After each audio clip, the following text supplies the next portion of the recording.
नमस्कार मंडळी, कसे आहात? मस्त ना? असायलाच पाहिजे. नाना नानी गावरान किचन बघायलाच पाहिजे. आजच्या रेसिपीचं नाव आहे ना, ते तुम्ही मला कमेंट मध्ये नक्की सांगा. कॅप्शन मध्ये मी सांगेन नंतर. आता त्याच्यासाठी मी इथं तेल तापत ठेवलंय आणि तूप, तेल तूप दोन्ही एकत्र केलं. त्याच्यामध्ये मोहरी, थोडेसे जिरे. आता इकडं मी फ्लावर, टोमॅटो, पनीर, चीज, पिवळा सिमला मिर्च, लाल सिमला मिर्च, हिरवी सिमला मिर्च, कोबी आणि तुमच्या मुलांना कोणत्या भाज्या आवडतात त्या तुम्ही घेऊ शकता. याच्यामध्ये कॉर्न घालू शकता, गाजर, बीट, मग परत तुम्ही हिरवे वाटाणे घालू शकता, मूग, चवळी, कडधान्य घालू शकता. मी आता हे पहिल्यांदा कोबी घालते. त्या भाज्या आहेत ना पूर्ण शिजवून घ्यायच्या नाहीयेत. आपण चायनीजच्या भाज्या कशा ठेवतो अर्धवट कच्च्या, तशा. मी आता हिरवी शिमला मिरची, पिवळी आणि कोबी थोडासा परतून घेते. गॅस बारीक ठेवायचा. वाटलं तुम्हाला तर तुम्ही मोठं पण करू शकता थोडासा गॅसच्या ह्याच्यावरती. आता मी लाल शिमला मिरची,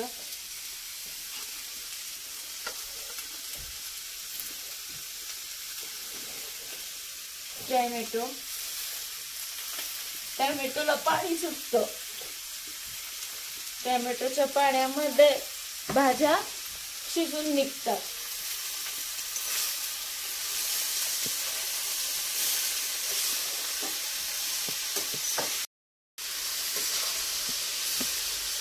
फार शिजवायच्या नाही ह्या भाज्या, थोड्याशा अशा कुरकुरीत राहिल्या पाहिजे.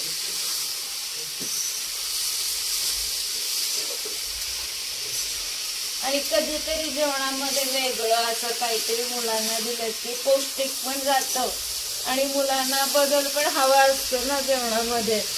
मी आता ह्याच्यामध्ये पनीर घालतेय.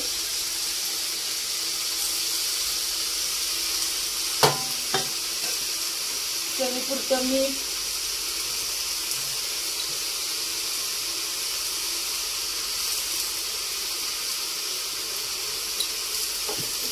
त्याच्यामध्ये काळं मीठ घातलं ना तरी सुद्धा चालेल.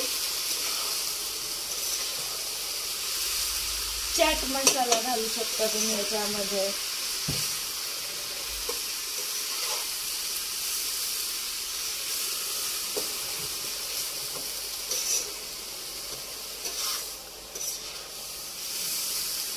यात थोड्याशा भाज्या आहेत ना, अगदी ह्यातलं पाणी थोडंसं कमी झालं की आपण त्या भाज्या खाली उतरायच्या, गार करून घ्यायच्या. मी आता ह्याच्यामध्ये थोडेसे सॉसेस घालून घेणार आहे. ह्याच्यामध्ये मी टोमॅटो सॉस, परत रेड चिली सॉस आणि हिरवी चटणी हे असं मिक्स करून घेतलंय. हे थोडंसं घातलंय चवीपुरतं.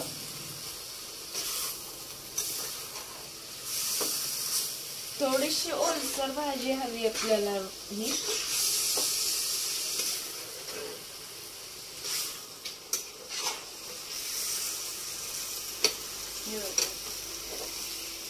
झाली आपली भाजी. फारशी शिजवायचीच नाहीये हे. इकडे मी तवा ठेवते.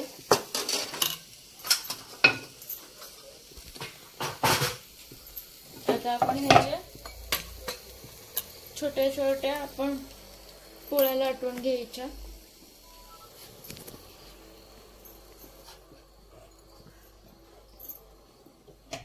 आपण फुलके बनवतो का नाही त्या साईज मध्ये पातळ असे फुलके लाटून घ्यायचे. ह्या मैद्याचे सुद्धा केल्या जातात, पण मुलांना सारखा मैद्याचे पदार्थ देणं योग्य नाही.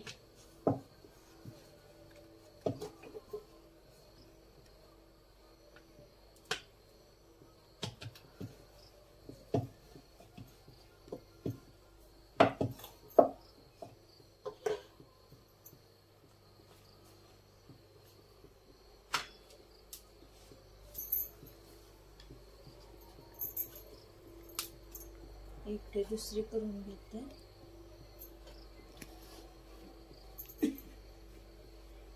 आमच्याकडे हा पदार्थ आठवड्यातून एकदा दोनदा होतोच किंवा 15 दिवसातून एकदा होतोच.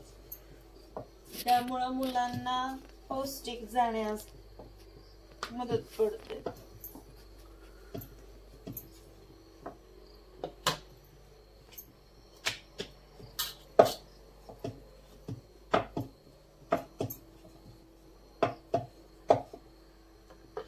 पोळी पण पूर्ण अशी आपण रोजची रेग्युलर पोळी भाजतो ना तशी भाजायची नाही.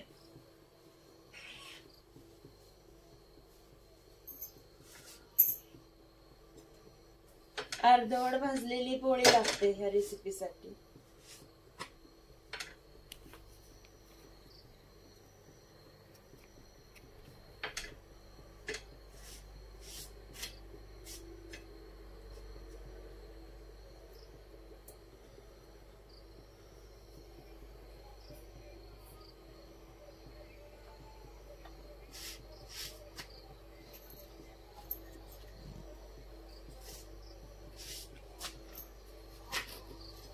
आता आहे ना आपण ह्याच्यावरती हा सॉस लावून घ्यायचा. मग अशा आपण हे सगळे सॉसेस मिक्स केले. त्याच्यासाठी तुम्ही इथं बटर किंवा तूप पण लावू शकता. तर माझ्याकडे इथे तूप आहे म्हणून मी बटर घेत नाहीये.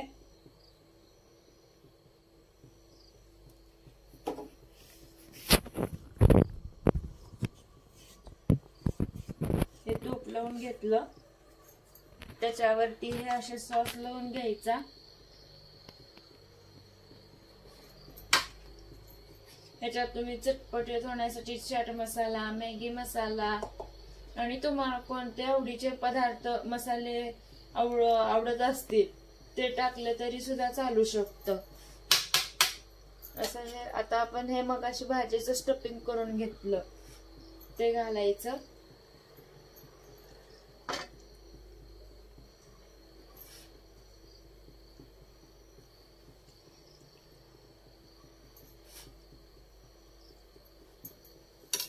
आणि असा रोल करून घ्यायचा पूर्ण.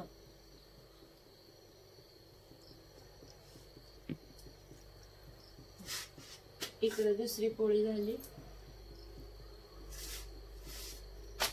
हे परत पुन्हा असं गरम करायला ठेवायचं. मुलांसाठी क्रंची कुरकुरीत होत ते. इकडे तूप थोडस घातलंय.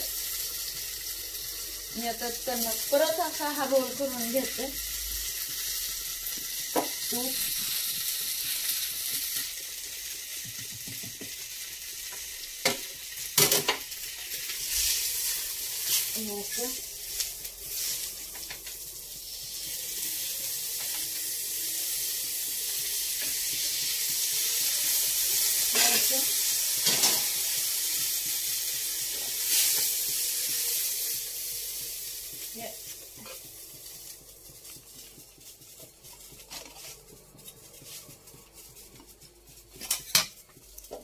हाय ना मुलांना डब्याला